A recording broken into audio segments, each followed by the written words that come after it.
channel Ngulik Horor.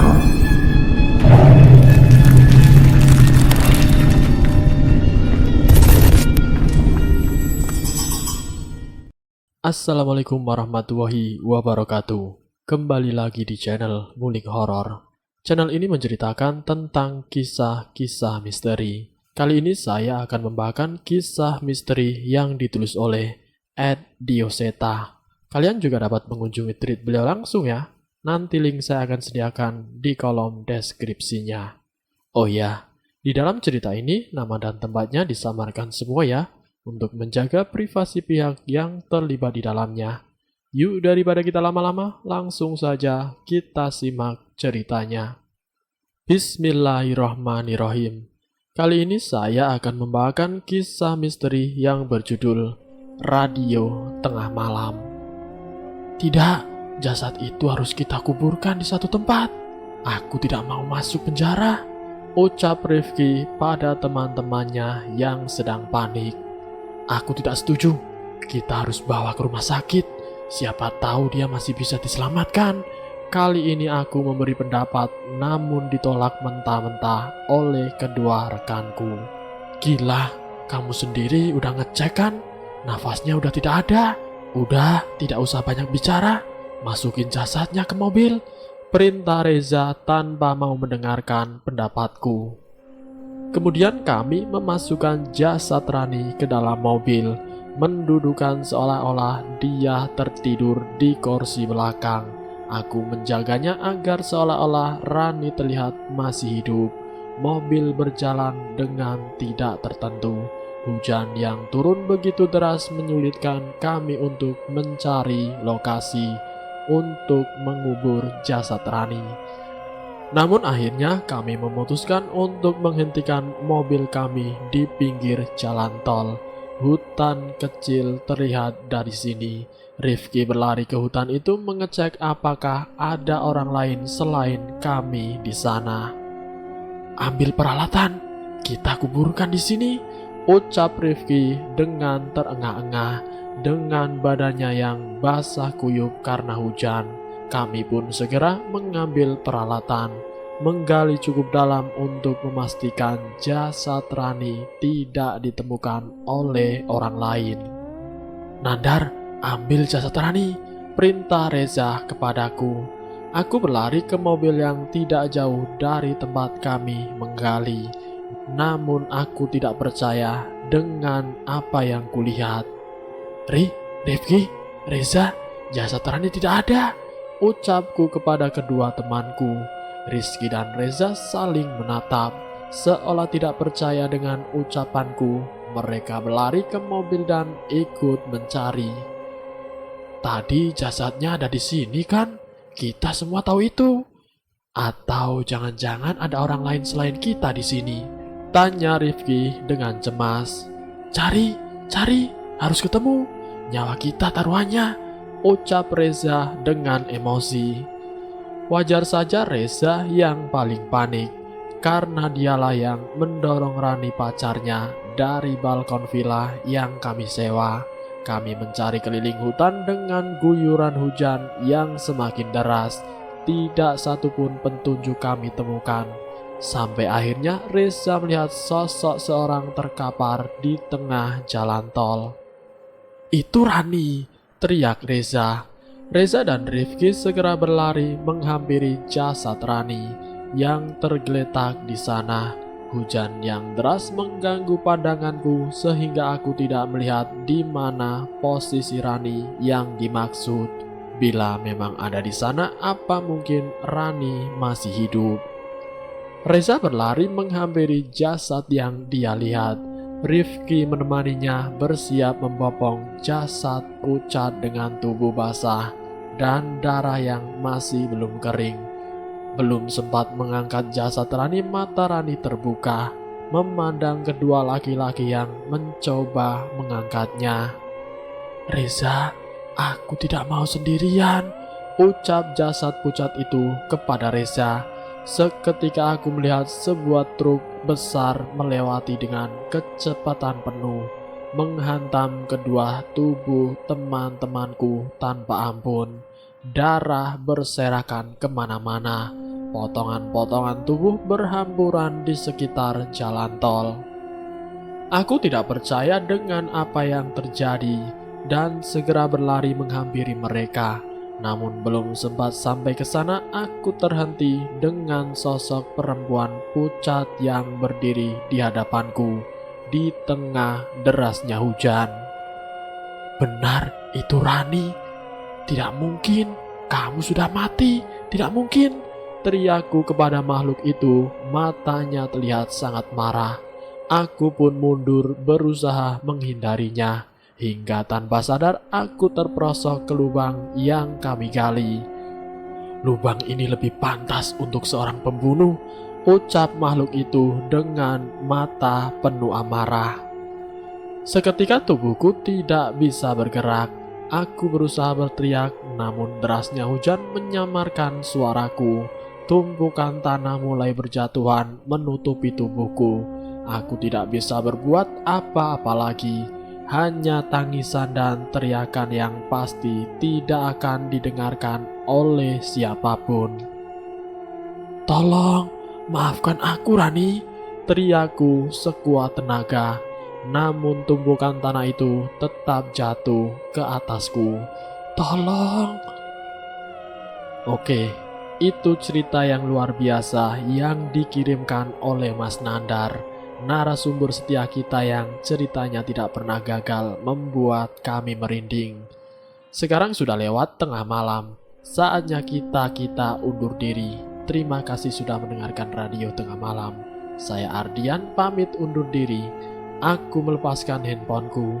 Suara tepuk tangan dari teman-temanku terdengar dari luar ruangan. Gila, cerita kamu kali ini benar-benar bikin merinding, ucap Nizar sambil menyambutku keluar ruangan siaran. Ini cerita orang, aku cuma bacain, jawabku. Tetap saja, kalau bukan kamu yang bacain, pasti tidak akan seserem itu, ucapnya lagi. Aku menghampiri teman-temanku di luar ruangan. Mereka adalah teman-teman dari komunitas pecinta cerita horor. Kami berkumpul di studio dan memang merencanakan ini sejak lama. Mencari lokasi-lokasi angker yang sekiranya bisa menjadi inspirasi untuk cerita-cerita horor berikutnya. Jangan lupa cek kelengkapan, sekalian nanti live report di lokasi sana, ucap rekan Gudika, sang operator radio sekaligus penyiar cadangan andalanku. Beres, doain aja sinyal di sana tidak bermasalah, ucapku sambil berpamitan. Kami berempat memasuki mobil dan berangkat menuju kota tujuan kami di Jawa Tengah. Kabarnya di sana banyak lokasi-lokasi seram yang bisa eksplor.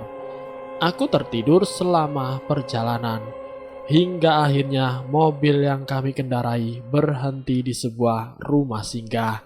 Maklum, kami berangkat dengan budget pas-pasan, jadi rumah singgah adalah tempat pilihan kami. Siang ini kita full istirahat ya, sorenya kita siap-siap menuju pabrik gula, tidak jauh dari sini kok, ucap Nizar. Yakin kita mau ke sana? Itu pabrik sudah berpuluhan tahun tidak beroperasi loh. Bisa-bisa kita ketemu hantu beneran, balas Ranto dengan sedikit keraguan. Tenang saja, kalau memang terlihat berbahaya, kita langsung cabut.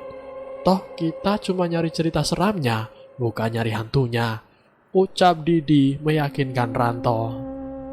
Aku menyelesaikan check-in di resepsionis dan menuju ke arah kamar. Terlihat seorang pegawai menawarkan untuk membantu membawakan tas kami, karena ternyata letak kamar kami cukup jauh ke belakang rumah. Kami beristirahat sepenuhnya, mempersiapkan diri dan berkumpul di lobi. Nizar kembali menyetir dan Didi sebagai pencari informasi yang menunjukkan lokasi di mana pabrik gula yang dimaksud itu. Menjelang maghrib, mobil kami mulai memasuki lokasi yang menyerupai hutan. Namun terlihat jalur mobil masih dapat dilintasi di tempat ini. Tidak lama sebuah bangunan tua terlihat dari kejauhan. pabrik gula besar yang masih terlihat kokoh, namun juga sudah dipenuhi oleh tanaman merambat.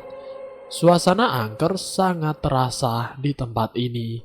Langit senja yang memerah menyempurnakan suasana misterius bangunan tersebut.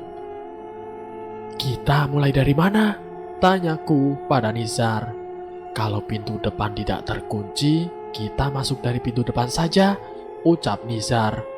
Ranto berinisiatif berjalan menuju pintu depan untuk memeriksa.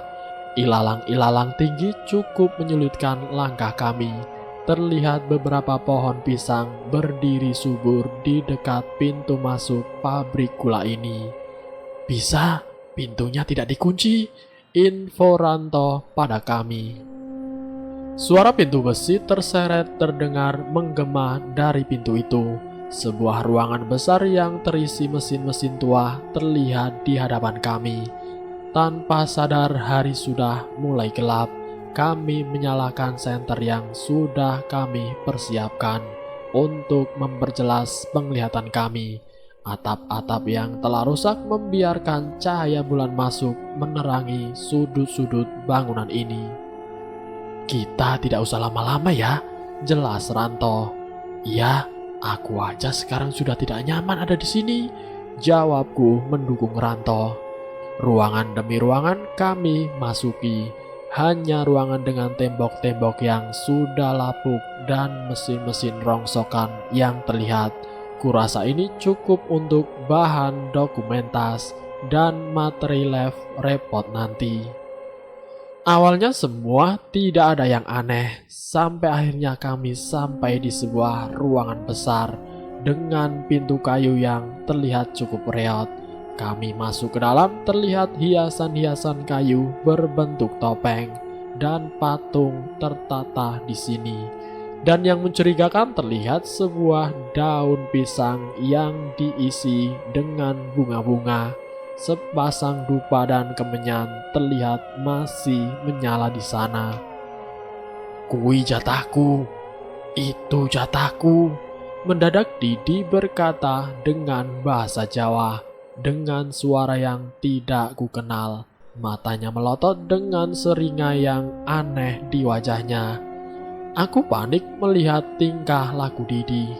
"Di, jangan bercanda, tidak lucu," teriak Nizar. Sontak terdengar suara besi terbanting dengan keras. Aku menduga itu adalah suara pintu depan tempat kami masuk. "Ranto, pintunya!" ucap Nizar dengan memberi isyarat kepada Ranto. Saat kami sibuk mengecek pintu, terlihat Didi berjalan merangkak menghampiri sesajen itu dan memakannya langsung dengan mulutnya. Aku berlari menghampiri Didi dan mencoba menghentikannya. Namun entah tenaganya begitu kuat sehingga tenagaku tidak mampu menahannya. "Hehehehehe. Sarate wis tak tompo. Saiki sopo sing arep duluan? Syaratnya sudah aku terima. Sekarang siapa yang mau duluan?" ucap makhluk yang merasuki tubuh Didi. Kami menyadari akan adanya bahaya dan mencoba keluar dari ruangan. Namun belum sempat kami lari, terlihat Ranto terjatuh seolah ada yang menarik kakinya.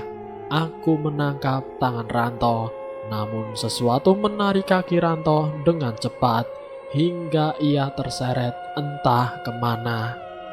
"Ranto!" teriakku sambil mencoba mengejarnya. Namun Nizar menahanku.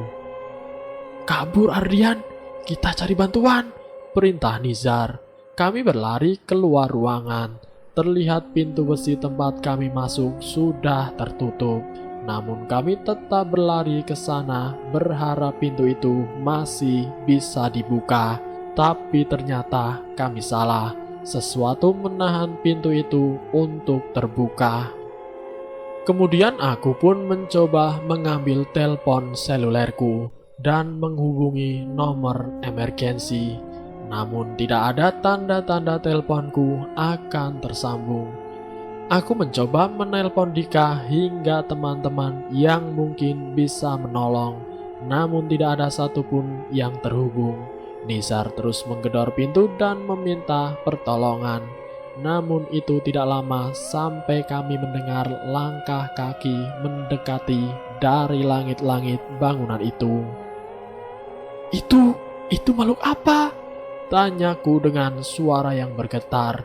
Nizar jatuh dan terduduk tidak percaya dengan apa yang ia lihat. Sesosok pocong, tidak hanya satu. Pocong, kuntilanak, hingga makhluk tinggi besar menyerupai genderuwo memandangi kami dari setiap sudut ruangan pabrik gula ini. Kakiku bergetar, Nizar pun tidak mampu menahan rasa takutnya. Spontan ia berlari menuju tempat di mana tidak terlihat makhluk-makhluk itu. Aku mencoba mengejarnya, namun Nizar berlari ke sebuah ruangan. Dan saat aku mencoba memasukinya, pintunya tertutup dengan sendirinya. Dan kini tinggal aku sendiri di aula pabrik gula bersama setan-setan ini.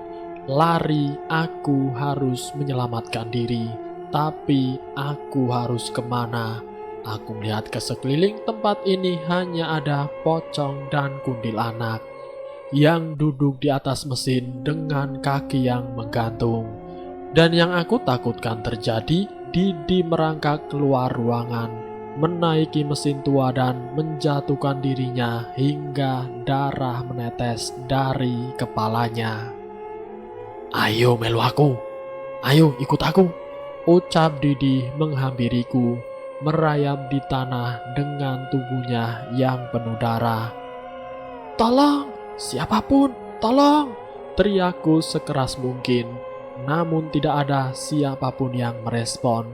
Mendadak sakuku bergetar, terlihat ada telepon yang masuk. Itu adalah Dika. Aku segera mengangkat telepon untuk meminta pertolongan. "Dik, tolong Dik, tolong!" teriakku di telepon. Akhirnya kita tersambung dengan Ardian, penyiar favorit kita. Saat ini dia akan menyampaikan live report dari sebuah pabrik gula angker di Jawa Tengah. Terdengar suara Dika dari telepon. "Bukan Dik, matiin radionya," perintahku. "Oke, Ardian, ada hal apa saja yang bisa diceritakan?" ucap Dika melalui telepon. "Dik, tolong Dik, kami dalam bahaya. Pabrik tua ini mengerikan. Tolong aku Dik," perintahku pada Dika. "Sorry, suara kamu tidak jelas. Apa tadi? Pabrik tua mengerikan? Kamu lihat apa aja di sana?" tanya Dika lagi yang terdengar belum mengerti kondisi saat ini. "Siapa saja, tolong. Sekumpulan pocong, kuntilanak ada di setiap sudut pabrik ini," ucapku sudah tercampur dengan tangisan. "Apa? Pocong? Kuntilanak? Gila, parah-parah. Pasti seru sekali petualangan kamu ini. Oke, nanti kita lanjut lagi ya live reportnya. Semoga nanti sinyalnya sudah jelas. Buat para pendengar setia, stay tune di Radio Tengah Malam ya, bersama gue, Dika dan Ardian yang berada di lokasi," ucap Dika sambil menutup teleponnya. Tanpa sadar, tangan Didi yang penuh luka sudah menggenggam kakiku. Aku berusaha mundur melepaskan, namun punggungku menyentuh sesuatu. Aku menoleh, sesosok wajah pucat menyeringai dengan rambut yang tidak beraturan, berada tepat di belakangku. Itu adalah kuntilanak yang tadi menatapku dari atas mesin tua. Selamat bergabung di Radio Tengah Malam. Kali ini bersama saya Dika. Gimana kabar para pendengar semua? Semoga sudah siap untuk merinding bareng di tengah malam ini. Spesial di malam ini, kita akan live report dengan penyiar andalan kita, yaitu Ardian, yang sedang berada di pabrik gula angker di Jawa Tengah. Aku mendekati radio, membesarkan volumenya, dan menajamkan telingaku. Radio Tengah Malam adalah salah satu siaran favoritku. Cerita-cerita horor yang dibacakan seolah membawaku menjelajahi ke alam lain. Pabrik gula, Tunggu, jangan-jangan itu pabrik gula di belakang desa ini. Aku segera mengambil radioku, mengenakan sandal dan berlari keluar. Pak Le, teriakku ke sebuah rumah yang tak jauh dari rumahku berada. Apa sih Jul? Anak kecil tengah malam gini teriak-teriak, ucap Pak Le sambil membukakan pintu. Itu Pak Le, sepertinya ada yang masuk ke pabrik gula, ucapku setengah sambil menyodorkan radio. Aduh, yaudah, tak cek dulu, ucap Pak Le sambil bersiap mengenakan sandalnya. Aku ikut, aku mau menjemput Kliwon dulu, sahutku. Ikut ya ikut, tapi monyetmu itu tidak usah dibawa, ucap Pak Le. Kliwon adalah monyet peliharaanku. Aku menamainya seperti nama monyet peliharaan jagoan favoritku, si buta dari gua hantu. Aku sering membawanya ke hutan sekitar pabrik gula. Di sana ada tanaman pohon-pohon pisang yang menjadi makanan favorit Kliwon. Biarlah Pak De, biar cari pisang sendiri di sana, jawabku kepada Pak Le. Pak Leku Bimo Sambara adalah salah satu seorang terpandang di desa ini. Beliau memang terpercaya untuk mengurus permasalahan yang kadang terjadi di peninggalan pabrik gula zaman Belanda yang sudah lama terbengkalai. Rumput-rumput yang tinggi dan gelapnya malam menemani perjalanan kami. Hanya penerangan dari lampu Petromax yang membantu penglihatan kami.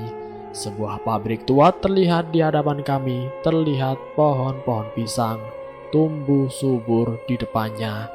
Sontak saja Kliwon melompat dari bahuku dan bersiap menikmati pisang favoritnya di sana. Pak Le, pintunya tidak dikunci, tanyaku saat melihat tidak ada lagi gembok di pintu pabrik tersebut. Tidak mungkin, pintunya selalu dikunci, jawabnya sambil mempercepat langkahnya. Kami mendekat mencoba membuka pintu tersebut, namun sulit terbuka. Aku melihat sekeliling, ternyata sebuah balok kayu menahan pintu ini dari luar. Kami menyingkirkannya dan pintu pun berhasil dibuka. Kresek, kresek. Terdengar suara rumput terinjak dari samping pabrik. Aku sedikit curiga, namun kurasa kondisi di dalam gudang lebih penting. Benar Jul, ada yang masuk, ucap Pak Le kepadaku. Benar kan Pak Le? Tapi suasananya kok mengerikan begini ya? Jawabku pada Pak Le. Pak Le berjalan mengelilingi pabrik sambil melihat ke sekeliling dengan penerangan dari lampu Petromaxnya. Weh, ada orang! Teriakku menggema ke seluruh pabrik gula, namun tidak ada seorang pun yang menjawabnya. Pak Le terlihat serius di suatu sudut ruangan, terlihat seperti sedang berbicara dengan sesuatu. Hei, bocah-bocah semprul, itu di sebelah sana Jul, ucap Pak Le kepadaku sambil menunjuk ke sudut mesin tua. Benar saja terlihat sesosok remaja tergeletak di sudut aula pabrik gula dengan wajah yang sudah pucat. Aku mengecek nafas dan jantungnya, beruntung dia masih hidup. Mas, bangun mas, ucapku mencoba membangunkan pria itu, namun tidak ada respon dari tubuh itu. Sebentar, Pak Le merogoh tasnya, mengambil air minum, membacakan doa, dan meminumkan kepada pria itu. Perlahan mata pria itu terbuka, terlihat mukanya masih pucat. Pak, tolong. Pria itu memaksakan diri untuk duduk dan menggenggam bahu Pak Le. Tempat ini mengerikan Pak. Tolong, teman saya kesurupan dan makhluk pocong, kuntilanak berkeliaran di sekitar sini, ucapnya kepada Pak Le. Kuntilanak? Maksudmu yang di belakangmu itu, ucap Pak Le. Lalu pria itu menoleh ke belakang, terlihat kaki pucat dan penuh luka menggantung di dekat kepalanya. Dia menoleh ke atas dan wanita dengan wajah pucat dan penuh luka menatapnya dari atas mesin tua. Tolong! Teriak pria itu sambil melompat menjauhi makhluk itu. Itu Sri, salah satu makhluk penunggu gudang ini. Sepertinya kamu juga sudah ketemu yang lain. Jelas Pak Le. Iya, itu Pak, makhluk yang menyerang saya. Teriak lagi sambil menunjuk pada kuntilanak itu. Nyerang gundulmu. Justru makhluk yang kamu bawa yang bikin perkara di sini. Kalau tidak ada Sri, mungkin kamu sudah dibawa sama temanmu yang kesurupan itu. Ucap Pak Le memarahi pria itu. Pria itu terheran, mencoba mencerna ucapan Pak Le. Udah, tenang dulu. Kalian berapa orang kesini? Tanya Pak Le. Berempat, Pak. Jawabnya. Siapa namamu? Tanya Pak Le lagi. Saya Ardian, yang kesurupan namanya Didi. Tolong cari mereka, Pak. Tolong. Jawabnya. Saya Bimo, dan bocah ini Cahyo. Tapi panggil saja Panjul. Ucap Pak Le sambil meledekku. Pak Le itu, jangan meledek saya dong, Pak. Mas Ardian ini idolaku, penyiar radio. Protesku kepada Pak Le. Pak Le tertawa berharap menghilangkan ketegangan. Sudah, ayo kita cari. Itu si Kliwon suruh kerja. Jangan cuma makan gratis, ucapnya kepadaku. Aku membuat simpul dari jariku dan menyiulkan suara yang cukup keras untuk memanggil Kliwon. Monyet kecil itu masuk lewat jendela dan menghampiriku. Carikan teman-teman masnya ya. Kalau ketemu kabarin, perintahku kepada Kliwon. Kliwon melompat lagi dari bahuku dan mulai mengelilingi ruangan-ruangan pabrik gula. Kami mulai berjalan menyisiri ruangan demi ruangan. Pak Le, tadi maksudnya makhluk yang kami bawa itu apa? Tanya Mas Ardian. Kalian tidak sadar, ada salah satu dari kalian yang membawa makhluk dari luar. Dan sepertinya makhluk ini cukup berbahaya, sehingga seluruh penunggu pabrik ini keluar semua. Jawabnya pada Mas Ardian. Maksud Pak Le, pocong kuntilanak itu tidak bermaksud menyakiti. Tapi kami tidak membawa makhluk apapun. Setidaknya tidak ada niat dari kami. Tanya Mas Ardian lagi. Selama kalian tidak mengganggu, penunggu sini tidak akan berbuat jahat. Paling cuma iseng, sahut Pak Le. Begini saja, di ruangan mana terjadinya masalah ini? Lanjut Pak Le. Ruangan itu, Pak. Jawab Mas Ardian sambil menunjuk ke ruangan dengan pintu kayu yang sudah reot. Kemudian Pak Le memasuki ruangan itu dan melihat sesajen yang sudah berantakan. Kalian yang memasang sesajen ini? Tanya Pak Le dengan wajah yang mendadak serius. Bukan Pak, jawab Mas Ardian. Jul, hati-hati, sepertinya ada yang berniat jahat, ucap Pak Le kepadaku. Aku mengerti yang dimaksud. Sarung yang kugunakan untuk melindungiku dari hawa dingin kini kuikatkan di pinggang. Mana mangsaku? Terdengar suara mengerikan dari balik pintu kayu. Terlihat sosok manusia dengan badan yang penuh luka berjalan merangkak memasuki ruangan. Itu Didi, tolong Pak, ucap Mas Ardian sambil mundur mendekatiku.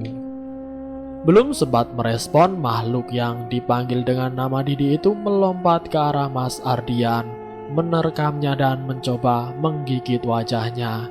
Pak Le membacakan doa dengan suara yang cukup keras. Aku mencoba menarik Mas Ardian dari cengkeraman Mas Didi. Terlihat makhluk di dalam tubuh Mas Didi meronta-ronta dan mencoba keluar dari tubuh manusia itu.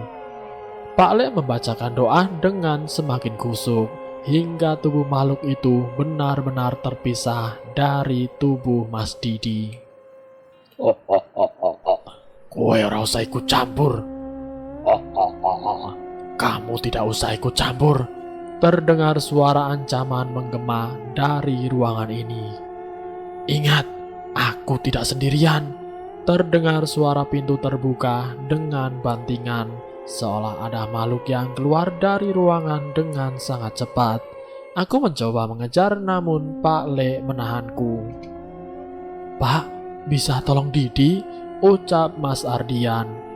Pak Le mendekatinya dan meminumkan air pada Mas Didi. Terlihat luka-luka yang cukup parah pada tubuhnya. Sudah tidak ada lagi yang merasuki anak ini, tapi luka-lukanya parah, harus segera dibawa ke rumah sakit, ucap Pak Le. Belum sempat memeriksa lebih jauh, terdengar suara keras dari ruangan lain. "Ampun, hentikan!" teriak seseorang. "Itu suara Nizar, Pak, teman saya," jelas Mas Ardian. Aku berlari menuju asal suara itu. Pak Le dan Mas Ardian menyusul sembari membopong badan Mas Didi yang tidak sadar. Kemudian aku masuk ke sebuah ruangan. Itu adalah ruang penggilingan. Sungguh pemandangan yang sangat mengerikan. Sebuah badan terlihat berada di sela-sela mesin penggilingan, seolah siap untuk dilumat. Tolong!" terdengar suara dari orang itu. Makhluk kurus dengan tangan dan kaki yang panjang merangkak di sela-sela mesin itu. Menarik kaki pria itu mencoba memasukkannya ke dalam mesin usang itu. Aku berlari menghampirinya, namun makhluk serupa menghadangku untuk mendekat. Kemudian aku segera membacakan doa yang diajarkan Pak Le dengan maksud membakar makhluk itu. Tidak terima dengan seranganku, makhluk itu mendekat dan bersiap melibasku. Aku menghindar, menarik suaraku dan melibaskan ke tubuh setan itu hingga terpental. "Jul, bagaimana?" Pak Le berhasil menyusulku. "Itu, Le," aku menunjuk kepada seorang yang sedang ditahan dalam mesin usang oleh makhluk itu. Itu setan lawu," ucap Pak Le dengan mimik muka yang kesal. "Mas Ardian, coba periksa barang bawaan kalian. Jimat apa yang kalian bawa?" perintah Pak Le. "Kami tidak bawa jimat apa-apa, Pak," jawab Mas Ardian. "Diam, periksa saja," ucap Pak Le memotong dengan memaksa. Mas Ardian menurut dan membuka tasnya dan juga Didi. Benar saja, sebuah ikatan bambu tua dan tanah yang terbungkus kain kafan ditemukan di tas milik Didi. "Ini apa? Tidak mungkin Didi bawa beginian." Aku terheran dengan sesuatu yang kutemukan. Pak Le merebut dan mengambil benda itu dan melemparkannya ke tanah. Sebuah korek api tua diberikan kepada Mas Ardian. "Nyalakan dan bakar benda itu," ucap Pak Le. Mas Ardian menurut dan menyalakan korek itu. Api kecil menyala dan menerangi sudut-sudut ruangan. Namun bukannya pemandangan biasa yang terlihat, melainkan makhluk-makhluk halus penunggu gudang ini. Terlihat jelas melalui sinaran cahaya korek api tua itu. "Pak, ini semua apa?" tanya Mas Ardian melihat sekeliling. "Tidak usah bingung dulu. Bakar sekarang," perintahnya. Api disulutkan pada jimat itu hingga terbakar habis. Makhluk-makhluk yang menyerang Mas Nizar mulai terbakar dan perlahan mundur menjauhi Mas Nizar. Spontan Mas Ardian meletakkan Mas Didi dan berlari mengeluarkan temannya dari dalam mesin. Terlihat kakinya terluka dan penuh dengan darah. Suara besi dipukul dengan keras. "Brengsek, ngapain kalian ikut campur?" teriak seseorang yang muncul dari pintu yang terdapat di balik mesin penggilingan. Pak Le mengalihkan pandangan kepada orang itu. "Jadi kamu yang menjebak bocah-bocah ini," ucap Pak Le. Terlihat seseorang yang sepertinya seumuran dengan Mas Ardian muncul dari balik mesin tua itu. Yang mengerikan, makhluk-makhluk yang menyerang kami tadi berkumpul di belakangnya, seolah sudah siap mendengarkan perintah orang itu. "Kamu kenal dia?" Tanya Pak Le ke Mas Ardian. Mas Ardian memperhatikan baik-baik orang itu dan samar-samar mengingat wajah orang itu. Itu petugas hotel yang membawakan tas kami ke kamar, jawab Ardian. Petugas hotel? Jahat sekali kamu, Ardian.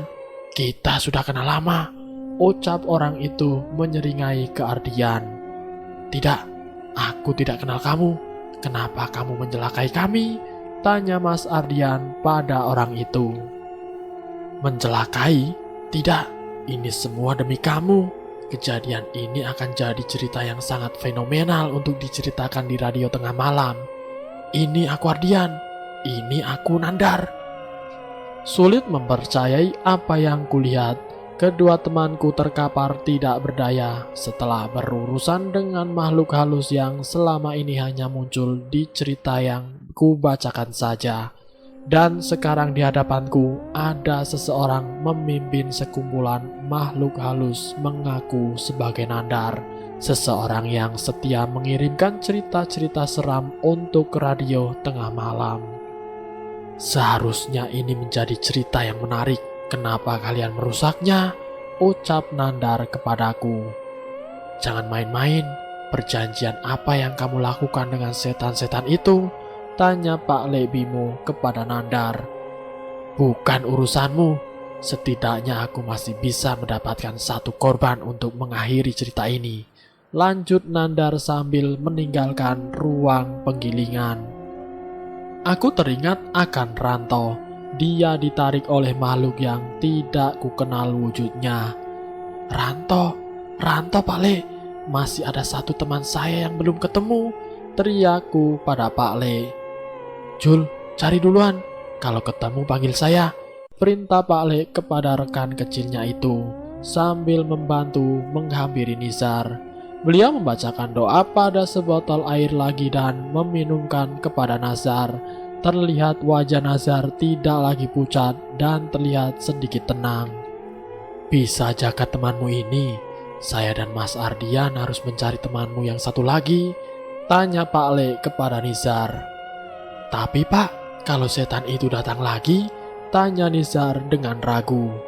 Tidak usah takut, ada mereka yang menjaga agar makhluk itu tidak mendekat ke ruangan ini, jelas Pak Le. Mereka itu siapa? Tanya Nizar lagi. Mas Ardian, nyalain lagi korek itu, perintah Pak Le kepadaku. Aku mengangkat kembali korek api yang masih menggenggam di tanganku dan menyalakan sekali lagi. Kelihatan api menyala kecil, namun cahayanya cukup untuk menerangi seisi ruangan. Dan samar-samar terlihat sesosok makhluk halus di ruangan ini. Mereka adalah makhluk yang kami lihat di dekat pintu masuk tadi. Aku merinding, Nizar pun terlihat sangat panik. Mereka penunggu pabrik gula ini, dan yang itu namanya Sri. Dia yang akan memberitahu kalau kalian dalam bahaya, ucap Pak Le sambil menunjuk pada sesosok kuntilanak dengan wajah yang tidak lagi utuh yang berdiri di dekat pintu. Pak, yang benar saja, kami ditinggal bersama mereka, protes Nizar dengan wajahnya yang kembali pucat. Mereka tidak akan melukai, jangan lupa baca doa saja, mohon perlindungan dari Tuhan, itu akan menjagamu dari niat-niat buruk, ucap Pak Le yang bersiap berdiri menyusul Panjul. Ketika api dari korek itu mati, tidak ada lagi sosok makhluk halus yang terlihat di ruangan itu. Ruangan demi ruangan kami masuki, tidak ada tanda-tanda keberadaan Ranto. Kami terus mencari, bahkan sampai ke sudut-sudut mesin. Pak, itu Dek Panjul pergi sendirian apa tidak bahaya? Tanyaku kepada Pak Le. Tenang, walau masih kecil, dia tidak bisa diremehkan. Di belakangnya ada makhluk pelindung yang sangat kuat, cerita Pak Le kepadaku. Aku mengangguk, namun cerita mereka tetap saja tidak rasional di kepalaku. Pak Le, di sini, di luar terdengar teriakan menggema di aula. Itu suara si Panjul.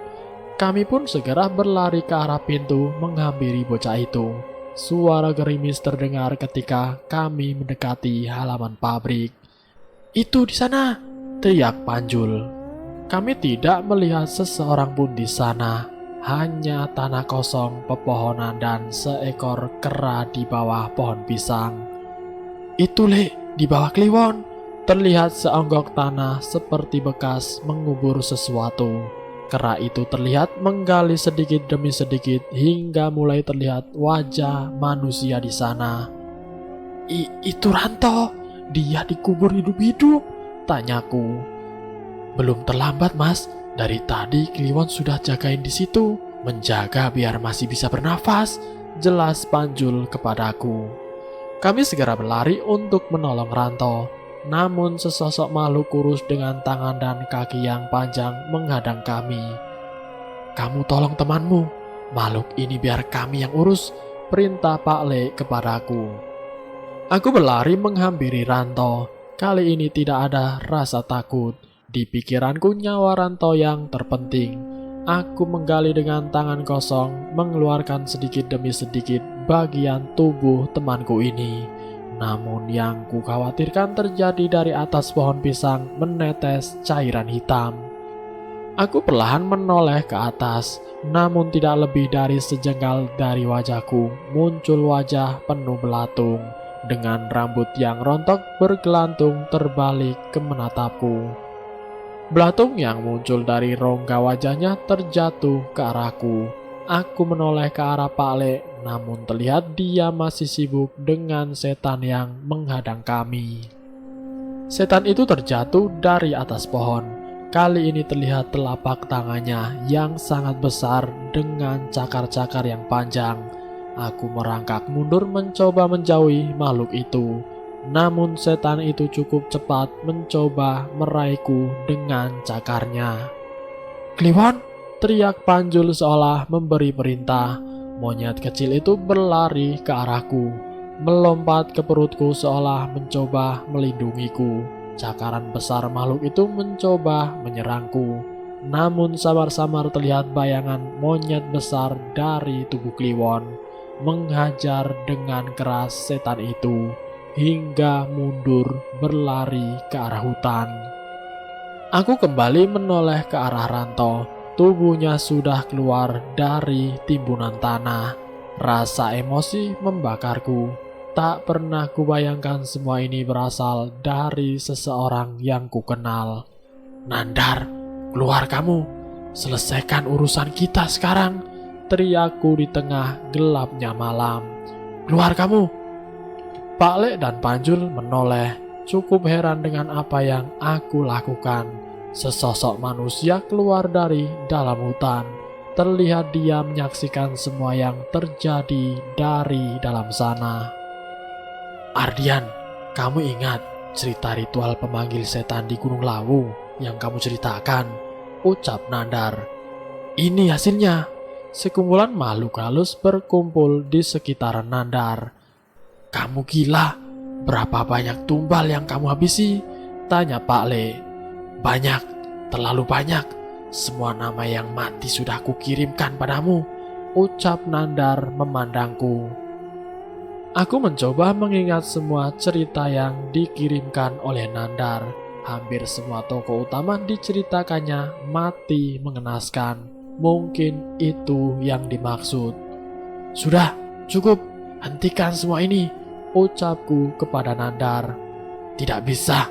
Harus ada bayaran atas semua ini, yaitu nyawa kalian," ucap Nandar. Kemudian Pak Le Bimo menghampiriku. Terlihat Kliwon dan Panjul berada di sampingnya. Tidak ada dari kami yang akan jadi korban ilmumu," ucapnya sambil mulai membacakan doa. Terlihat wajah putus asa di wajah Nandar.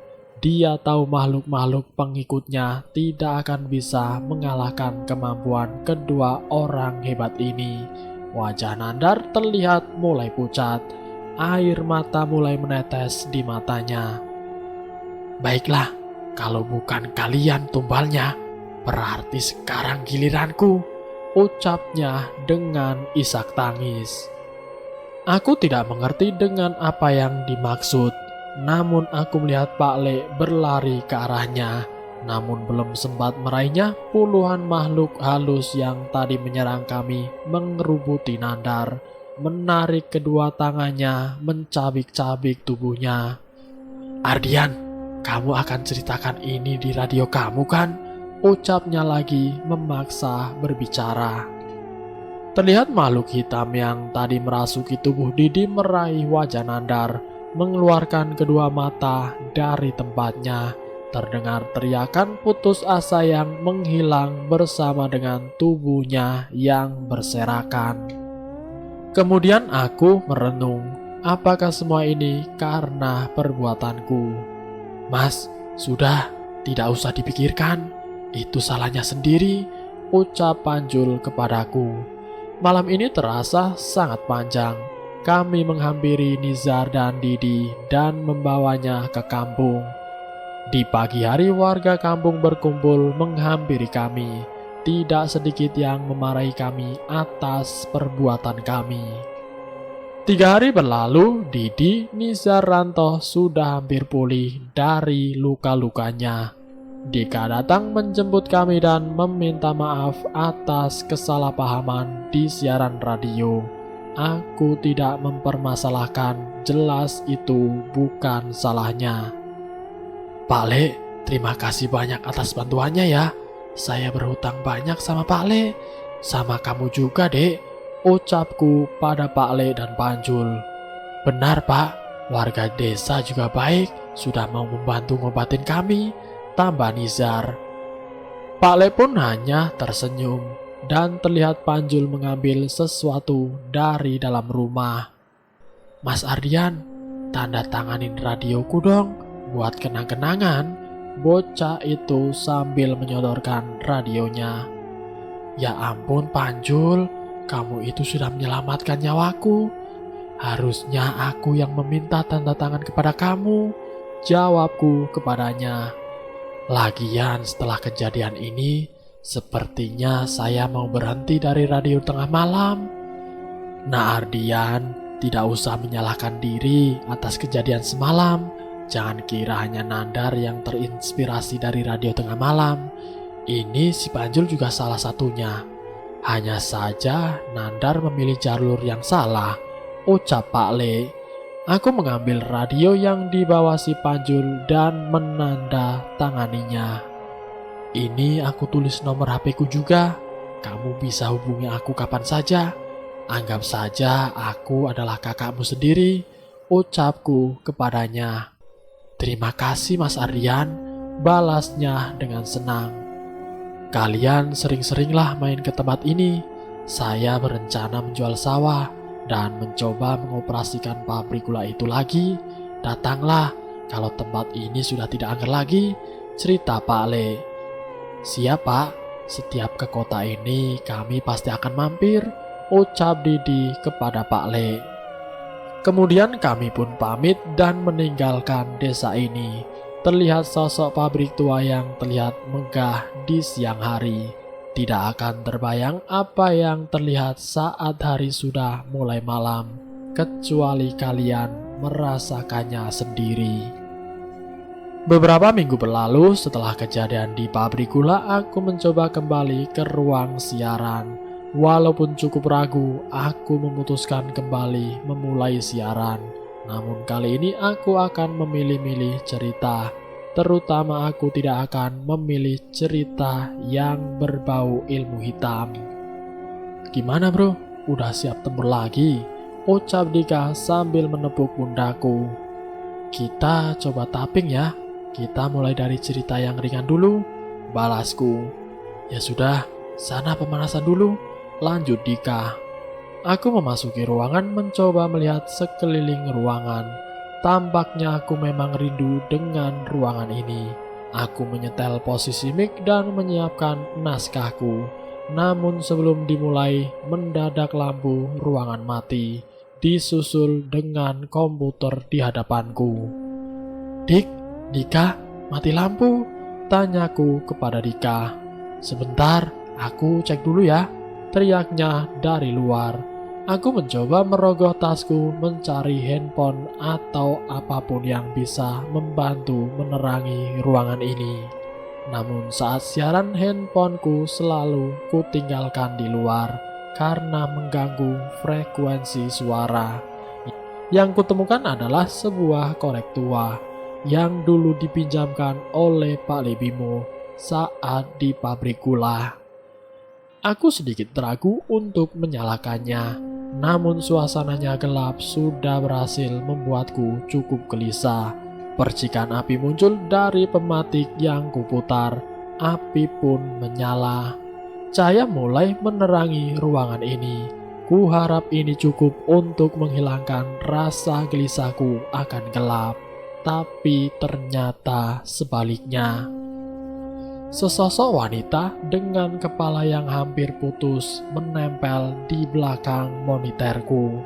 Merasa sadar akan reaksiku, ia menghampiriku dan menjatuhkan kepalanya di atas mejaku. Aku pun terjatuh dari kursi, namun tidak berhenti sampai di situ. Dari bawah meja muncul makhluk kerdil dengan wajah yang rusak sedang bergelantungan di kakiku. Sontak aku mundur dan menjauhinya, namun punggungku menyentuh sesuatu. Aku menoleh ke belakang. Kain kafan lusuh yang penuh dengan tanah berada di hadapan wajahku. Ternyata sesosok pocong selama ini berdiri di belakang tempatku duduk. Korek api pun terus menyala. Aku mencoba meniupnya, namun gagal. Terlihat seseorang dari kaca ruangan. Aku berlari menghampirinya. Dika, tolong!" teriakku. Namun yang terlihat dari kaca bukanlah Dika. Sesosok manusia dengan wajah yang tidak utuh. Matanya tidak lagi ada di tempatnya. Aku kenal wajah itu. Itu adalah Nandar. "Ardian, kamu bisa melihatku?" tanya makhluk itu sambil berjalan ke arahku. "Tidak, pergi." Aku mengusirnya. "Ceritakan kisah-kisahmu. Kami akan selalu berkumpul di dekatmu setiap kamu membacakan cerita tentang kami," ucap makhluk menyerupai Nandar itu. Benar saja, aku mengangkat korek api itu, melihat sekeliling dan sekumpulan makhluk halus berkumpul di ruangan ini menantikan ceritaku. Dan selesai. Itulah kisah misteri yang berjudul Radio Tengah Malam. Semoga dari kisah ini kita bisa mengambil hikmahnya, dan semoga kita dijauhkan dari hal-hal yang tidak kita inginkan. Semoga pula kita selalu dalam lindungan Allah SWT. Terima kasih sudah mampir di channel kami. Jika kalian tertarik dengan video kami, silahkan tekan tombol like, share, dan komen. Tekan subscribe untuk mengikuti video kami selanjutnya. Wassalamualaikum warahmatullahi wabarakatuh.